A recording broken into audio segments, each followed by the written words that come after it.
Bonjour à tous, j'espère que vous allez bien. On se retrouve pour l'analyse ici du marché altcoin, mais surtout des IA avec mes indices. On est sur des niveaux qui sont extrêmement importants. Pour moi, on peut préparer la prochaine vague haussière et je vais vous en parler aujourd'hui.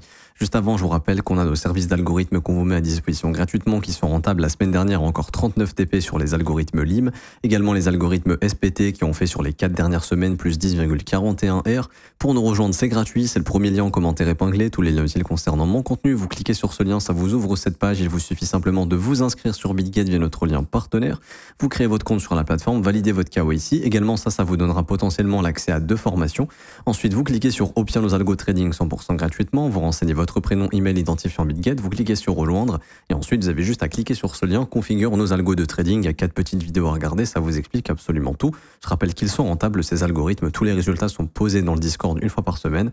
Et vous avez également les témoignages des membres dans le Discord. Et vous conservez également 100% des gains. Et vous êtes des milliers à les utiliser. Alors pour revenir sur ici mon indice altcoin du marché de l'IA, donc dedans il y a NIR, Tao, Render, FET, GRT, etc. etc. Et donc j'avais fait une analyse précédemment et on avait vu une zone intéressante à revenir travailler et on n'est pas loin d'y aller quasiment, donc je pense qu'on va y venir, donc je pense qu'il y a encore du jus sur le marché des alts. Également on est en train de spéculer sur le fait que Bitcoin va casser son ATH et que automatiquement les médias vont en parler, la hype va revenir un petit peu sur le marché.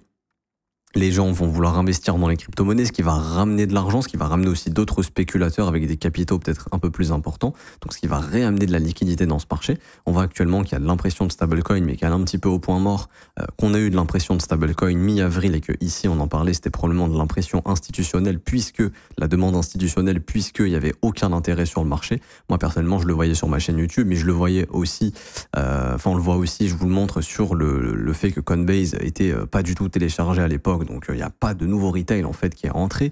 Et quand je dis qu'il n'y a pas de nouveau retail, il y a des retails, il y en a énormément dans le marché crypto. Je dis juste que mi-avril, quand ils ont imprimé de l'argent, on voit que l'application Coinbase était en train de descendre dans les classements, ce qui veut dire que c'est probablement de l'argent institutionnel ici qui était rentré mi-avril. Et c'était très proche du bottom, c'était quasiment au bottom. Et là on voit que depuis, il n'y a plus d'impression de stablecoin, quasiment plus. Et là, on voit que Coinbase est en train de remonter un petit peu dans les classements. Et pour moi, plus Coinbase va monter et plus l'impression de stablecoin va se former, plus ça indiquera justement que les nouveaux retail arrivent. Et très souvent, malheureusement, ils achètent les tops et ils se font dumper dessus. C'est comme ça que fonctionne ce marché. On achète, on accumule, on refait monter. Les gens rachètent, les anciens sont bloqués généralement et espèrent vendre plus haut. Et ensuite, ce qui se passe, c'est que les nouveaux arrivent et les anciens leur disent vas-y les gars, achetez, ça va monter, parce qu'ils ont leur biais que ça va monter parce qu'ils sont dedans depuis longtemps. Les nouveaux achètent et du coup ensuite le top se forme, mais il y a de nouvelles personnes qui sont bloquées. C'est comme ça que ça marche, c'est comme ça que fonctionne l'exit liquidity. Et du coup, ici, on est sur mon graphique IA, et pour moi, l'objectif n'a pas encore été atteint, ce qui m'invite à penser qu'on va remonter. Et vous vous rappelez, la semaine dernière, on avait parlé de cette zone, on avait parlé de ce fair value gap qui risquait d'être retravaillé, et surtout de la zone de rechargement du précédent mouvement. Et pour moi, on y est, et là, on voit que le marché rejette. Vous commencez ici à voir des mèches. Vous voyez la différence ? Il y a des mèches ici de rejet 1, 2, 3, 4, 5. Ça initie ce mouvement baissier. Donc il y a de la vente, même ici il y a de la vente. On bloque un petit peu les prix. Ensuite, vous voyez ces mèches ici. Les mecs rachètent, ça monte.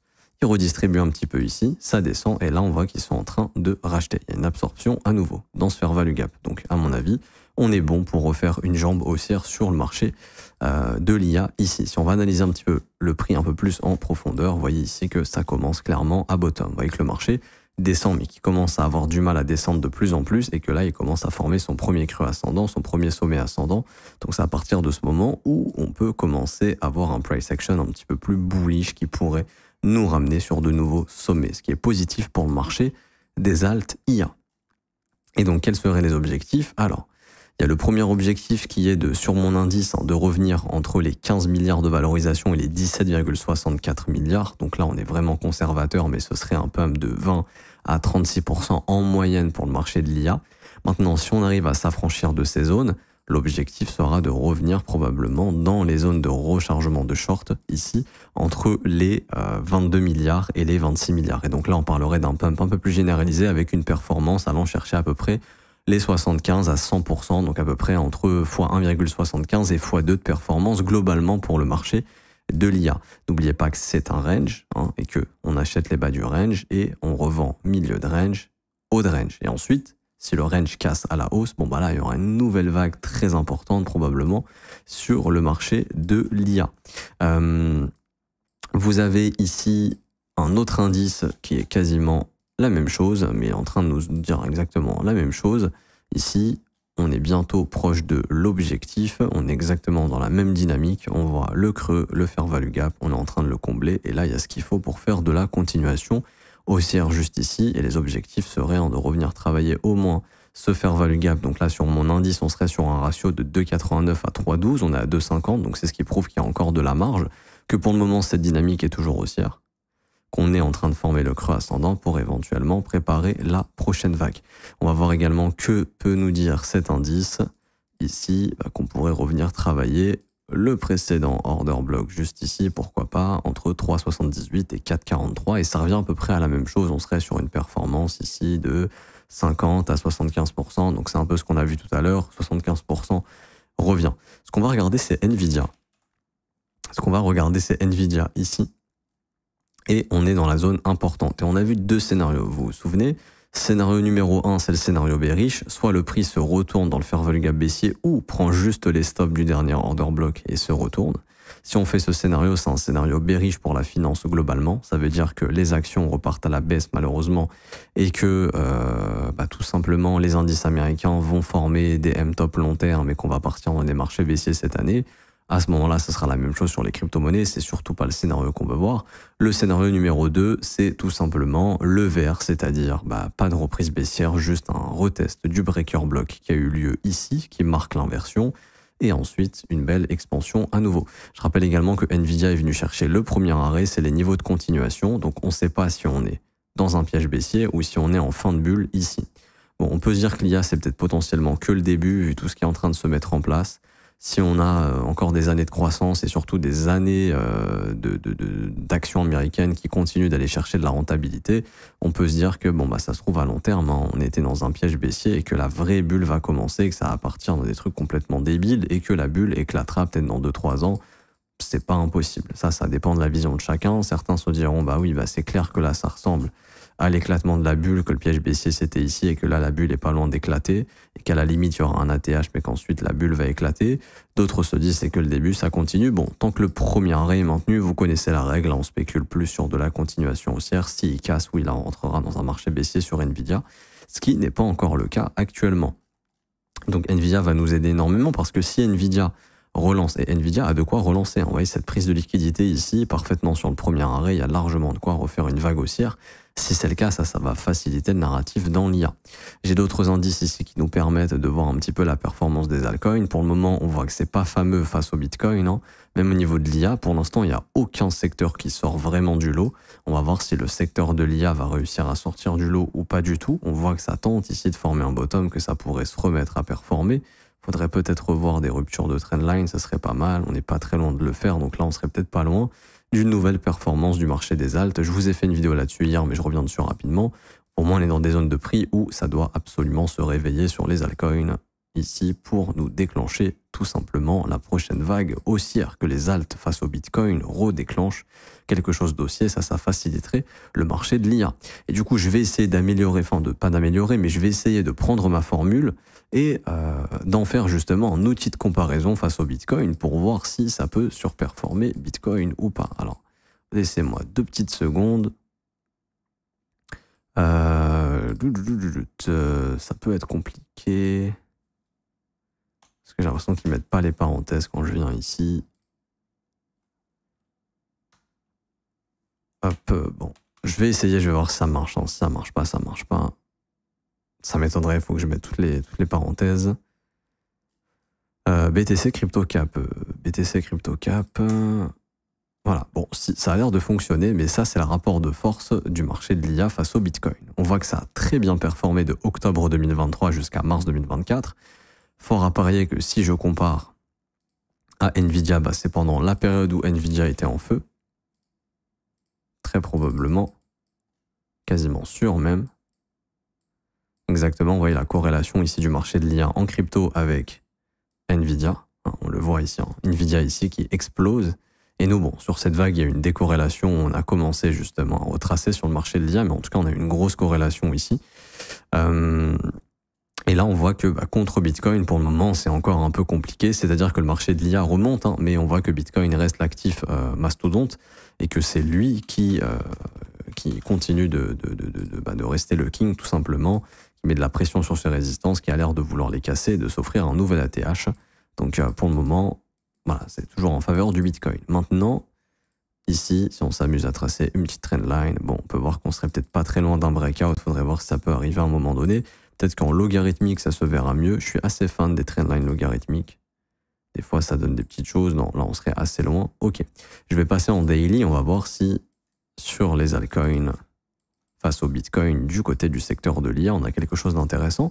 Et pour moi, oui. On voit que depuis le 7 avril, ici, quand même, hein, on a le marché de l'IA qui surperforme Bitcoin. C'est-à-dire qu'on a des tokens IA qui performent un peu mieux que BTC. Sinon, cette courbe ne montrait pas. Alors, on voit clairement qu'on est loin.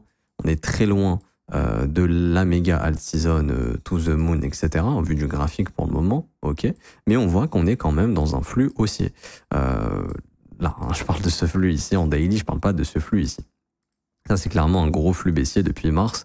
Même sur l'élection de Trump ici, on peut voir qu'en décembre et novembre, on a juste eu un rebond malheureusement.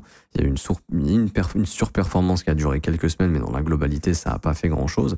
Et on voit qu'on est toujours dans cette dynamique baissière. Donc on part du principe que la dernière jambe à ne pas avoir été retravaillée, pour moi, c'est elle. Ok, et que je pense qu'on peut revenir dans la zone premium entre 0,5 et 0,75 s'il y a un petit peu de jus. Et on voit également qu'il y a tous ces fair value gap à bosser. Donc franchement, je ne serais pas du tout étonné qu'on revienne travailler cette énorme zone ici. Et si je devais donner une zone un peu plus importante, je la mettrais juste ici honnêtement. Donc là, attendez, je vous fais ça, je vous mets ça en rouge, comme ceci. Voilà, je pense que notre indice IA contre, donc altcoin IA contre Bitcoin peut revenir visiter ces niveaux. Alors là, on serait sur des performances peut-être de 25 à 70% supplémentaires face au Bitcoin. Ça veut dire que grosso modo, si Bitcoin monte dans les 120 000 $ et plus, vous auriez une performance du marché de l'IA, ouais, encore une fois, autour des 100%. En globalité, il y a des altcoins IA qui peuvent faire mieux. Je sais pas, peut-être que Tao fera mieux, peut-être que NIR fera mieux, peut-être que AKT fera moins bien, peut-être que AKT fera mieux. C'est pas, ils vont tous faire 100%. En gros, c'est un indice. C'est-à-dire que la moyenne, c'est 100%, mais t'en as qui vont faire plus, t'en as malheureusement qui vont faire moins. Peut-être qu'il y en a qui vont faire 200, d'autres qui vont faire que 50%, d'autres qui vont faire 300, d'autres qui vont faire 60, etc., etc. Mais globalement, si on faisait une moyenne, ça ferait à peu près 100% de performance. Tout ça pour dire que pour le moment, le marché de l'IA a éventuellement encore du potentiel et qu'on ne serait pas vraiment impossible de... Vous voyez, parce qu'à chaque fois, sur les jambes baissières, même si c'est un indice, on revient quand même bosser les fair value gap qu'on laisse derrière nous.